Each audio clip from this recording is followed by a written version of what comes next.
Dubai වලම ඉපදිලා Dubai වලම වැඩ දාන ලංකාවේ අපේ කෙල්ලෝ සෙට් එකක් ඉන්නවා. අපි ඒගොල්ලොත් එක්ක කතා කරලා බලමු ඒගොල්ලන්ගේ නම සහ විස්තර. මගේ නම සමාධි තිහාරා. මගේ වයස 18යි.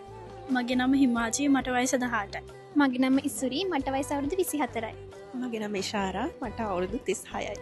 මගේ නම ප්‍රමිලා මට අවුරුදු 33යි. මගේ නම සමාධි. මට අවුරුදු 18යි. 28යි කියන්නේ. මගේ නම කුමාෂී මගේ වයස අවුරුදු 20යි. මගේ නම් මහිමා මගේ වයස 15යි.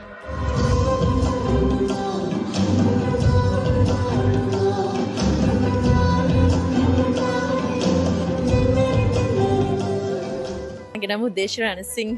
මම තමයි මේ යාළගේ ටීචර්. ඒ වගේම මගේ හස්බන්ඩ් මිෂන් දිසානායක. එයාගේ තමයි රංගායතනයේ මිෂන් දිසානායක රංගායතනය. ඉතින් අවුරුදු 24ක් අපි දැන් UAE වල ඩාන්ස් කරනවා.